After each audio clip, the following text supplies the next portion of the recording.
നമ്മൾ നോക്കുന്നത് how to identify phrases എന്നാണ്. Like I said, phrases are a collection of words. പക്ഷെ അതിന് സ്പെസിഫിക് ആയിട്ടൊരു എന്താ പറയുക മീനിങ് ഒന്നും കൺവേ ചെയ്യുന്നില്ല.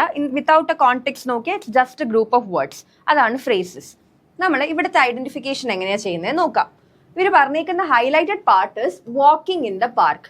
whenever you have to identify the phrase, highlighted പാർട്ടിൽ വേർബ് എന്ത് ഫോമിലാണെന്ന് നോക്കുക. അതായിരിക്കും ദ ബെസ്റ്റ് ഓപ്ഷൻ. നമ്മൾ ഷോർട്ട് കട്ട് ആയിട്ട് ഇത് ചെയ്യുകയാണെങ്കിൽ ഇതിലിപ്പോൾ വാക്കിംഗ് ഇൻ ദ പാർക്കിൽ വേർബ് ഇസ് ഇൻ വാക്കിംഗ് എന്നുള്ളൊരു ഫോമിലാണ്. What is walking?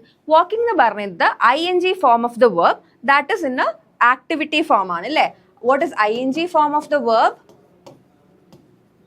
ING form of the verb which shows that it is an activity. ഒരു noun ഫോമിലാണ് അത് അവിടെ പ്രസന്റ് ആയിരിക്കുന്നത്. which is what? It is known as gerund. So ഇവിടെ walking എന്ന് പറയുന്ന verb which is in the highlighted portion അതൊരു gerund ആണ്. അപ്പൊ നമ്മൾ ഇത് എന്ത് ടൈപ്പ് ഓഫ് ഫ്രേസ് ആണെന്ന് ചോദിച്ചാൽ it is a gerund phrase. It is a gerund phrase. അത്രേ ഉള്ളൂ. നമ്മൾ എപ്പോഴും ഫ്രേസ് ഐഡന്റിഫൈ ചെയ്യാൻ ഹൈലൈറ്റഡ് പോർഷനിലെ വേർബ് എന്ത് ഫോമിലാണെന്ന് നോക്കുക. ഇവിടുത്തെ വേർബ് എന്താണ്? വാക്കിംഗ് ആണ്, which is the ING form of the verb. ING form of the verb മാത്രം എന്നല്ല, but what it is considered as an activity ഇല്ലേ. സ്വിമ്മിങ്, ഐ ലൈക്ക് സ്വിമ്മിങ് എന്ന് പറയുമ്പോൾ അവിടെ ആ സ്വിമ്മിങ് എന്ന് പറയുന്നത് ഒരു ജെറണ്ട് ആണ്.